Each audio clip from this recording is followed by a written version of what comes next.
beach. I don't want them to really go in the ocean. I mean, Ready, set, Go. ready, set. Go. Chris, cookies and cream. All right, Bella gets cookies and cream. Cece gets cookies and cream. Ready, Ready? set. You're the taste testers. Yummy. There is one detail investigators could never change. When Shanann Watts arrived home in the early hours of August 13, 2018, the house was quiet. Her daughters were asleep. Their toys were where they had been left. Their bedrooms reflected another ordinary evening in the life of two young sisters. Nothing inside the home suggested that this would be the last night Bella and Celeste would ever spend there. For many people who have followed this case, that quiet return remains one of its most haunting moments. Not because of what could be seen, but because of what no one yet knew. Within a matter of hours, the lives of an entire family would be gone. But before any investigation, before the headlines, and before the world learned their names, there were simply two little girls living an ordinary childhood. This is what we know. Bella Watts was the older sister. Family photographs and home videos consistently showed a child who appeared thoughtful, observant, and closely attached to her mother. She often spoke with confidence for her age, asking questions and showing curiosity about the people and world around her. She was also protective of her younger sister. That bond became one of the defining images left behind after the case. Whether they were playing together, laughing around the house, or appearing in family videos shared online, Bella was often seen looking out for Celeste. Celeste, known to family members by the nickname Cece, brought a different energy. She was younger, playful, and full of movement. Friends and relatives described her as lively and affectionate. She frequently followed Bella from room to room, copying what her older sister did, as younger siblings often do. Together, they shared the kind of routine familiar to countless families.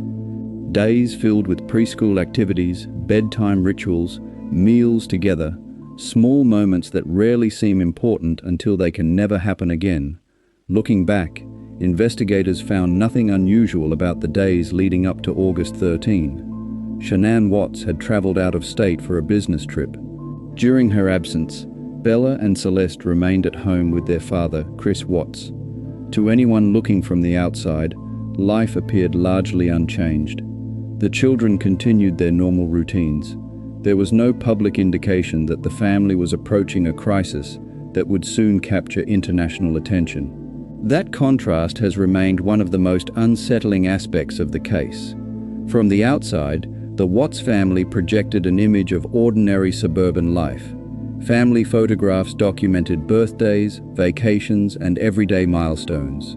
Social media posts reflected celebrations and routines that appeared familiar to many young families.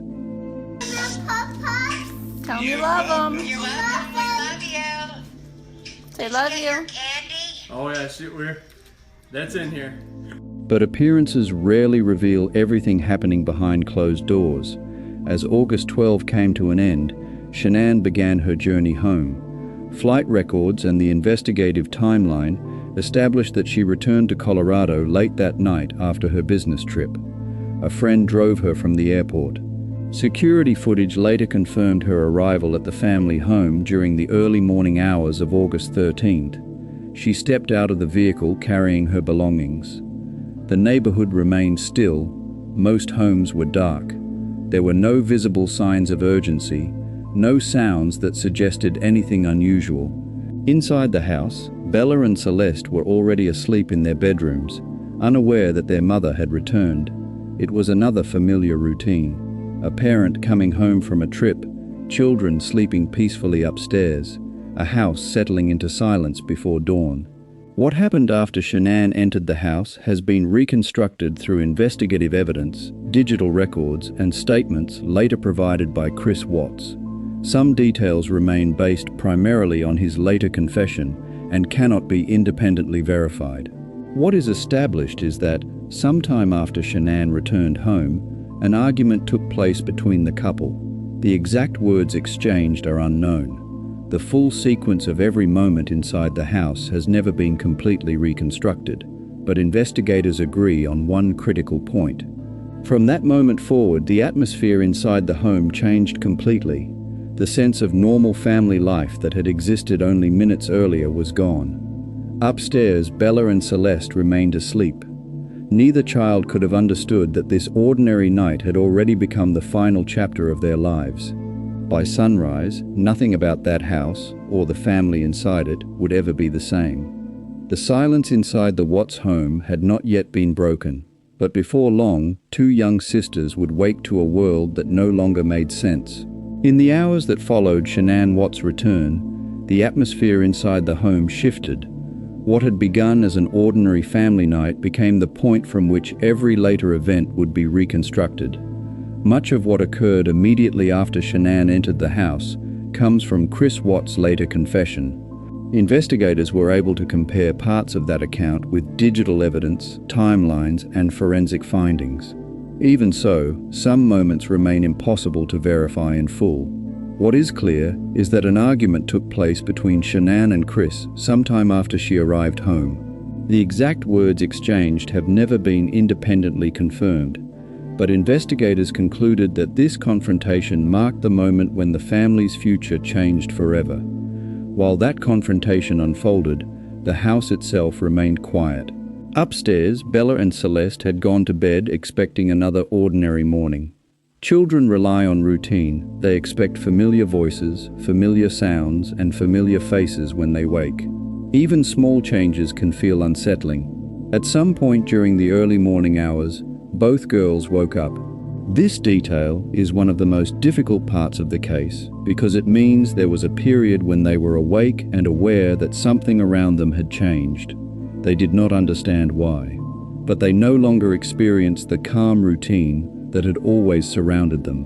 Bella, being the older child, was old enough to notice that something felt different. According to Chris Watts' later statements, she became aware that events inside the house were not unfolding normally. Children often recognize tension long before they understand its cause. A change in tone, an unusual silence, a parent behaving differently than expected. Bella's later reported questions reflected confusion rather than understanding. She was searching for reassurance from the person she trusted most. There is no evidence that either child understood the full reality of what had happened. To them, the morning had simply become unfamiliar. Investigators believe the girls remained with their father as he moved through the house preparing to leave. The environment no longer resembled the predictable rhythm of family life. The warmth that normally defined the home had disappeared. Instead, there was silence. Routine had been replaced by uncertainty. For young children, uncertainty can be frightening even when they cannot explain why. Yet children also instinctively look toward their parents for guidance. Even in confusing moments, they expect safety. That expectation had not changed. Eventually, Bella and Celeste were placed into Chris Watts' work truck. This moment has become one of the most closely examined parts of the investigation because it represented the final time the girls left their home. Investigators later established the vehicle's movements through evidence gathered during the case. The drive itself was relatively short. Its emotional significance, however, has remained profound. Inside that vehicle were two young sisters leaving behind everything familiar: their bedrooms, their toys, their home. None of them knew they would never return. During the drive, Chris Watts later stated that Bella asked questions. Those reported questions have become some of the most heartbreaking details ever released about the case. They reflected exactly what would be expected from a young child trying to understand an unfamiliar situation. She wanted answers. She wanted reassurance. She wanted the certainty that children naturally seek from a parent. Investigators have never suggested that Bella understood where they were going or why. Her questions instead reflected confusion. She was responding to a morning that no longer followed the ordinary rhythm she had always known. Celeste, younger and less able to understand what was happening, remained beside her sister throughout that journey. The bond between them, the same bond visible in countless family photographs and videos, had not changed. They were together, just as they always had been. As daylight approached, the truck arrived at Chris Watts's work location. By then, the familiar world Bella and Celeste had known only hours earlier had completely disappeared. What followed would later be established through the investigation and Chris Watts's confession. The children had done nothing to place themselves in danger. They were not part of any conflict between adults. They had made no choices that led them there. Every decision that shaped those final hours belonged entirely to someone they trusted without question. That trust never left them. And that is one of the reasons this case continues to resonate so deeply. The story of Bella and Celeste effectively ended at that remote worksite. But for everyone else, the mystery was only beginning. Within hours, friends would notice that something was wrong. A missed appointment, unanswered phone calls, a house that should have been full of life would instead become the center of one of the most closely watched investigations in modern true crime. And as detectives began asking questions, one person's version of events would slowly begin to unravel. By the morning of August 13, 2018, Bella and Celeste's story had already reached its tragic end. The outside world, however, knew none of it. To friends, co-workers and neighbors, the Watts family had simply disappeared. The first signs that something was wrong did not come from investigators. They came from someone who knew Shanann's routine. After returning from her business trip, Shanann was expected at a medical appointment later that morning. She never arrived. Repeated phone calls went unanswered. Text messages received no response. For those who knew her well, that silence was immediately unusual. Shanann was known for staying in contact with friends and family. Going completely silent without explanation was out of character. One friend, concerned by the missed appointment and the lack of communication, decided not to wait. She went directly to the Watts family home. When there was no meaningful response, authorities were contacted to conduct a welfare check. It was a decision that changed the course of the investigation. Officers arrived at the home expecting what are often routine calls. Sometimes a missing phone explains everything. Sometimes a family has simply left unexpectedly. But inside the Watts residence, small details immediately raised questions. Shanann's vehicle was still in the garage. Personal belongings that she normally carried, including items she rarely left behind, remained inside the house. There was no clear indication that she had voluntarily gone anywhere with her daughters. Each discovery narrowed the possibilities. Investigators were no longer looking at an ordinary missing person report. They were trying to understand why an entire family had seemingly vanished without preparation. As detectives documented the scene, attention naturally turned to Chris Watts. He explained that he had gone to work that morning after speaking with Shanann. According to his initial account, she had left the home with Bella and Celeste sometime afterward. But the timeline quickly became difficult to reconcile with the evidence. Investigators compared his statements with phone records, digital data, and witness accounts. Questions began to emerge. If Shanann had left voluntarily, why had she left behind essential belongings? Why had no one heard from her? And why did so many pieces of the timeline fail to align? The answers were becoming less clear, not more. As public concern grew, Chris Watts agreed to speak with local media. Standing outside his home, he appealed for the safe return of his wife and daughters. I don't know where my kids are. I don't know where Shanann is. It's not something I could ever fathom would happen in my lifetime, and I have no inclination of where she is. He asked for them to come home. The interviews received widespread attention. At the time, many viewers saw a husband and father pleading for help. But after the truth emerged, those same interviews would be watched again through an entirely different lens. Investigators, meanwhile, remained focused on evidence rather than appearances. The reason this case is examined so closely is so people can understand what actually happened, not just the headline. The investigation moved step by step, following facts instead of assumptions, and those facts were beginning to point in one direction. One of the most significant developments came from surveillance footage obtained from a nearby security camera. The video did not capture everything investigators wanted to see. but it documented movements that became an important part of reconstructing the morning's timeline.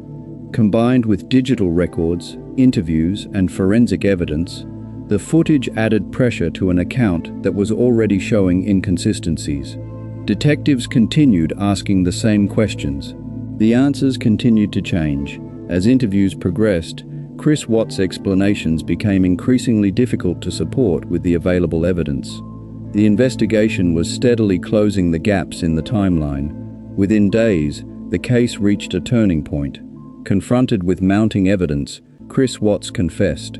His account changed more than once over the course of the investigation, and some details remained inconsistent. Even so, his admissions, together with the physical and forensic evidence, established what had happened to Shanann, Bella, and Celeste. For investigators, the search had become a recovery operation. For the families who loved them, hope gave way to certainty. The mystery of their disappearance had been solved. Nothing about that truth, however, brought comfort. As court proceedings followed, investigators presented the evidence that had been gathered from the home, the worksite, digital records, surveillance footage, and witness interviews. Each piece helped reconstruct the final hours of the Watts family. The investigation did not reveal an elaborate conspiracy or a complicated criminal network. Instead, it exposed something many people found even harder to comprehend. The destruction of a family had come from within the family itself. That reality transformed the case from a local homicide investigation into one followed around the world. People were left asking the same question: how could a family that appeared so ordinary conceal a tragedy that no one outside the home saw coming? The investigation had answered the central mystery, but understanding what happened was only one part of the story. The emotional impact, the reason Bella and Celeste continue to be remembered years later, would reach far beyond the courtroom, forcing millions of people to confront difficult questions about trust, family, and the lives people believe they know. When the investigation ended, the questions of who, where, and how had been answered. The harder question was why. For many people, that question has never found a satisfying answer. It is one reason the deaths of Bella and Celeste continue to resonate years after the case was closed. This was not a crime that depended on mystery for its impact. It depended on trust. Children enter the world believing the adults around them will protect them. That belief shapes every part of childhood. It is why they reach for a parent's hand, why they ask questions without fear, why they fall asleep believing tomorrow will look much like today. Bella and Celeste did exactly what children are expected to do. They trusted the person responsible for their care. The investigation found no evidence that they understood the reality unfolding around them. They were simply two sisters caught in circumstances they could neither control nor comprehend. That truth has remained the emotional center of this case. As the legal proceedings concluded, the public conversation gradually shifted. Less attention was placed on the investigation itself and more on the lives that had been lost. Family videos became some of the most enduring reminders of Bella and Celeste. In those recordings, they were not victims, they were children. Bella asked questions, smiled at the camera, and stayed close to the people she loved. Celeste laughed easily, chased after her sister, and filled ordinary moments with energy. Those everyday memories became far more powerful than the headlines that followed. They reminded people that before the crime, there was a family whose life was made up of school mornings, bedtime routines, birthdays, holidays, and countless small moments that never seemed extraordinary until they were gone. The Watts case also challenged assumptions. It demonstrated how difficult it can be to understand what is happening inside a family's private life, based only on what is visible from the outside. Friends, neighbors, and relatives often described the family as ordinary. Photographs showed smiles, social media documented celebrations, daily life appeared familiar. The investigation revealed that public appearances do not always reflect private realities. That lesson continues to influence discussions about family violence, coercive control, and the warning signs that may remain hidden until it is too late. Even then, investigators were careful to distinguish evidence from speculation. Not every question could be answered with certainty. Some aspects of the timeline remain known only through Chris Watts's statements, while others were established independently through physical evidence and investigative findings. Recognizing that distinction remains essential to understanding the case accurately. Today, Bella and Celeste are remembered not because of the violence that ended their lives, but because of the lives they lived before that morning. Photographs still show two sisters laughing together.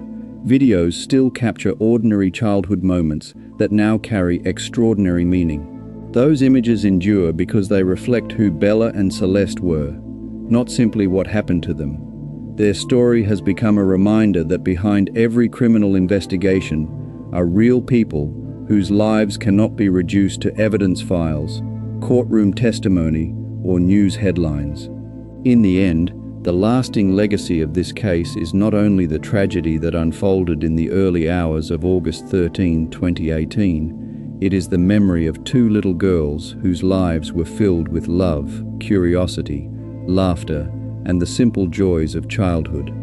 Those are the moments that deserve to be remembered, and those are the moments that remain long after the investigation came to an end.